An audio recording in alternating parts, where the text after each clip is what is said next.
Hi.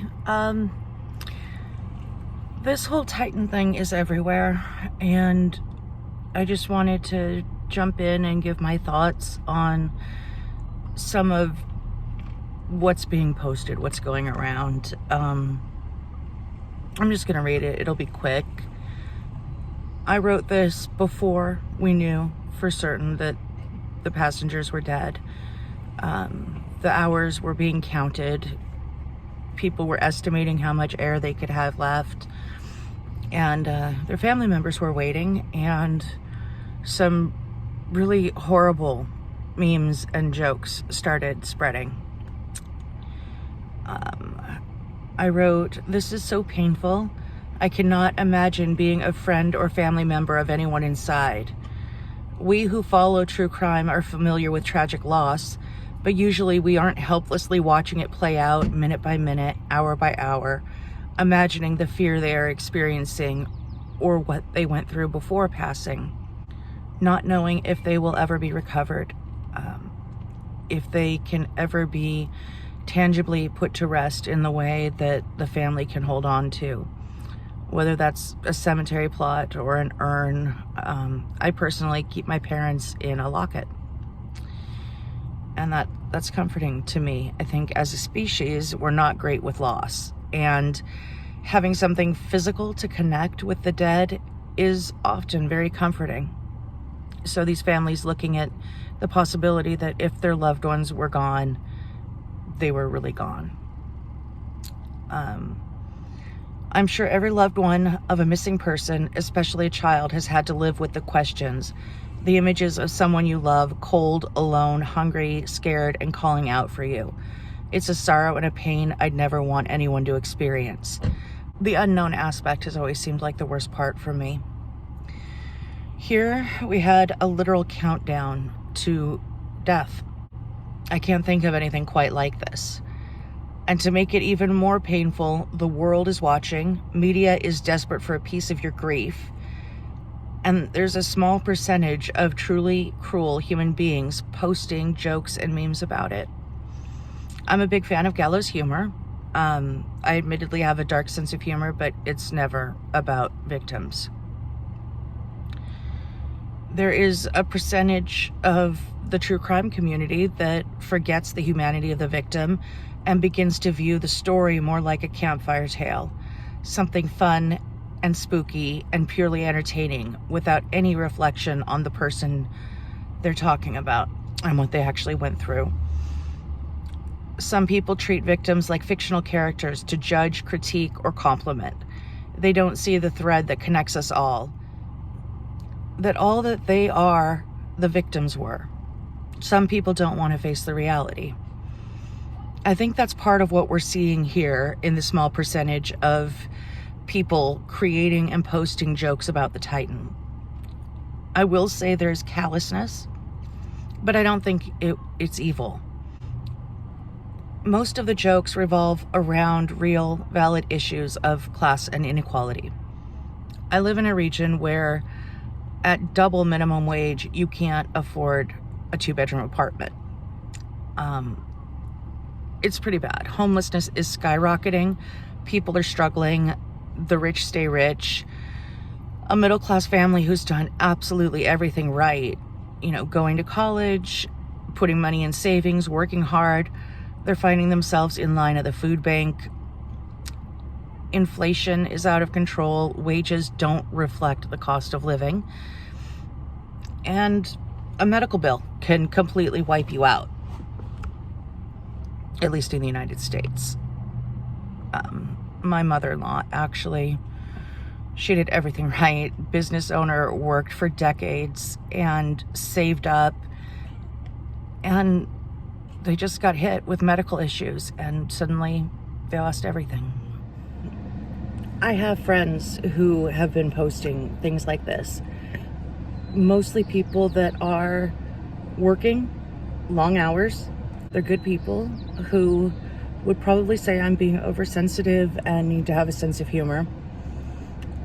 But I do think they're not viewing these people as people. There is a detachment going on, and you wouldn't be laughing if these were your cousins, your siblings, your friends. Even if they were wealthy, you would still be seeing the humanity that was lost. And there were some really great human beings lost here. Some absolute pinnacles of human exploration and desire to find the next frontier. They weren't this monolith of wealth opposed to the working man. They were people. And in this case, they were curious people who devoted lifetimes.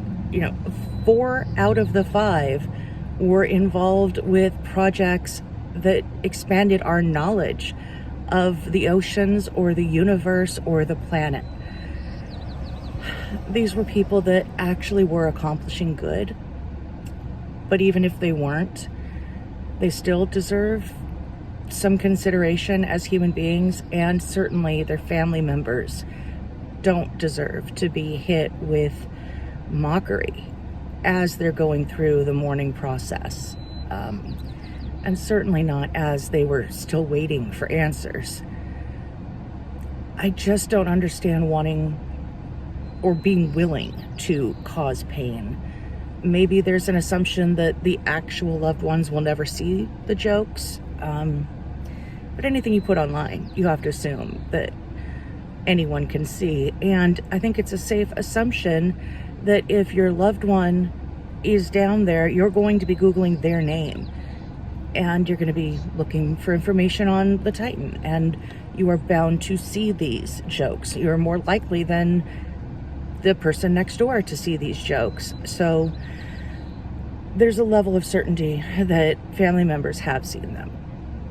And I know the people I know to be posting are not bad people. They are compassionate people.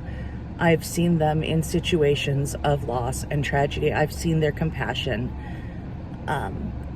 But they just are not viewing these men as human beings. And it's sad.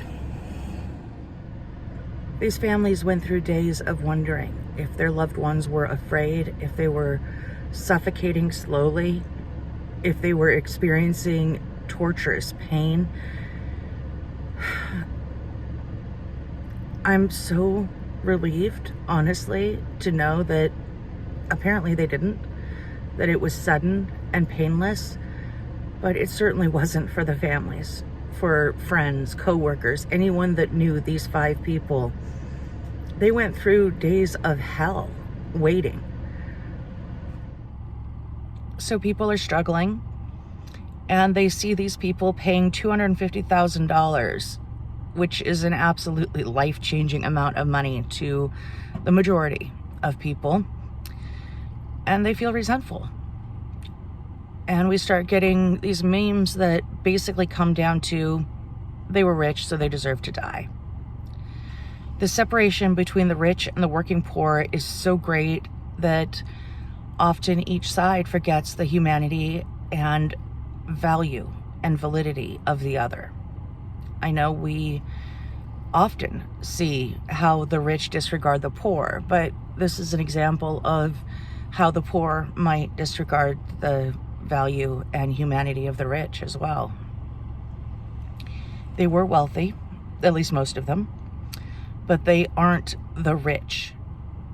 They're human beings with hopes, dreams, and fears. They had felt a stubbed toe. They had an opinion on pineapple on pizza. They experienced fear, hope, love, joy, jealousy, compassion. Maybe it's easier for some people to detach, remove any commonality to avoid feeling the natural grief one feels even for strangers. But they were all real people with all the emotions you and I have, and they do deserve respect. I understand resentment about economic disparity, but please try to remember that humans are humans, and if you lost your wife or son or husband, your pain would be the same that these women are going through. It's a tragedy, and as far as I can tell, it was caused by hubris. But it doesn't do any good to just pile on. I don't know. Some of the memes, they really just come from the worst of humanity. Some of them I get it, but anyway, I just wanted to jump in and give my thoughts on it. Paul Henri Nagelet was 77, and he was the only one that I had heard of before the tragedy. He was a writer, a teacher, an explorer, and an expert in maritime and underwater resource management. I can tell you, as someone who's worked in similar fields, people aren't doing it for the money. I do not believe that he was a paying passenger. I think he was on board for his expertise, though that doesn't mean he hasn't accumulated an amount of wealth over his career. He visited the Titanic more than anyone else from the first manned trip in 1987. As of July 2022, he had visited the Titanic 37 times. He wrote a book about it, and he seemed to have had faith in Stockton Rush. But it is reported he had doubts about the materials being used in the Titan. Still, he was drawn to the chance to experience something new. Nagelet had helped recover artifacts from the Titanic as director of the underwater research program. He was also part of the search for the flight recorder of Air France 447. In a small Connecticut town, PH also served as a library board member. That's also where I started, serving my local library board. OceanGate's CEO, Stockton Rush, was born wealthy, but he also worked his way up. He certainly had opportunities many of us don't, but that didn't guarantee him a captain's rating at the United Airlines Jet Training Institute when he was just 19 years old. His wife of 37 years is also director of communications at OceanGate.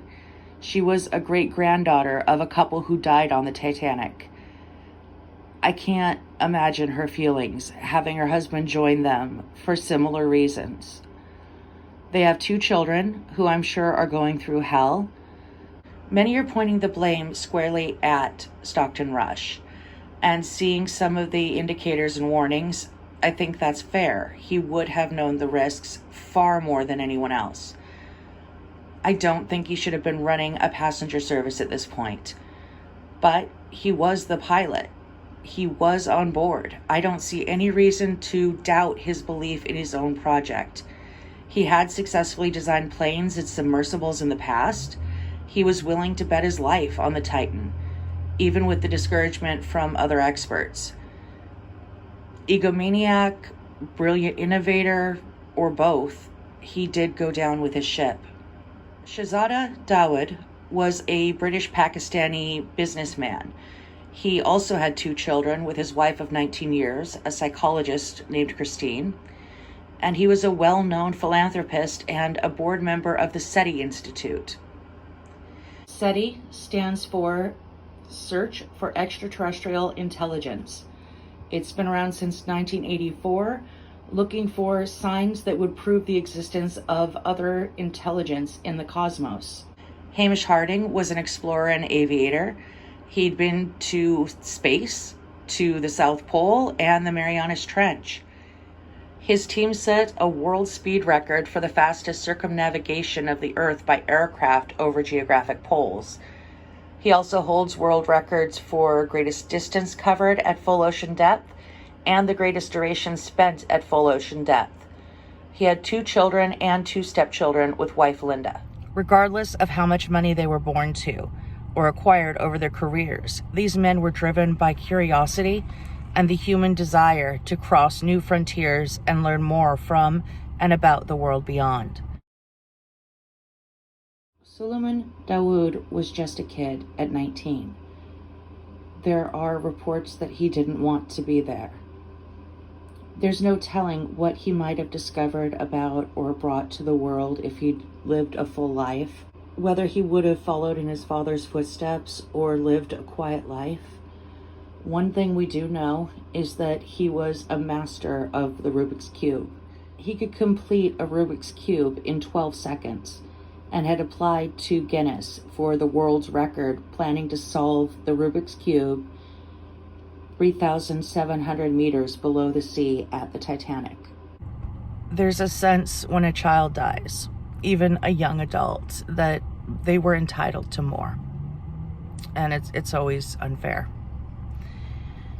Because he was so young, and the reports are that he didn't want to be there, I'm hearing some people say that there should be age restrictions on this kind of thing.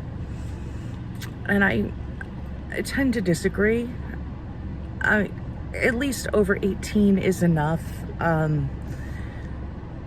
The advertising claimed it was safe, and I really wish he hadn't have gone. You know, nobody should be there unless they understand the risks and they want to be there in anything. You know, whether it's a medical procedure or bungee jumping, you need to understand the potential risks and consent with full knowledge to anything. And it doesn't seem like Suleiman understood exactly what he was facing. We have 18-year-olds testing experimental fighter jets right now. I don't think changing the age that people can do things like this would have any effect. If you're young and you're passionate about it, you should be able to do it as long as you have a full understanding of what you're getting into. Anyway, stay safe, listen to your instincts, and I will be back soon. Bye. Okay, y'all, so I was filming all of that on the Titan while in the parking lot of my doctor's office after an appointment. I drove home listening to the latest Christina Randall video. I gotta say, I've always had a problem with algo speak. I understand the creators need to get around certain words, but terms like unalive, I find very disrespectful and ridiculous. I've experienced the loss of people I loved through suicide, and, you know, I can't imagine going up to someone who's lost their child to depression and saying, "Oh, I'm sorry, your kid unalived themselves." It's ridiculous. But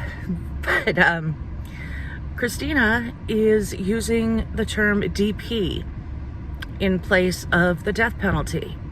So I'm guessing death penalty is one of those terms that YouTube doesn't like and that can get you demonetized. But I just have this urge to kind of grab her, shake her, and say, that does not mean what you want it to mean. And I had a lot of trouble getting through that video, and I've been following the Idaho 4 since day one. I take the case very seriously. The individual losses, the case against Koberger, everything. But I could not keep a straight face listening to this video.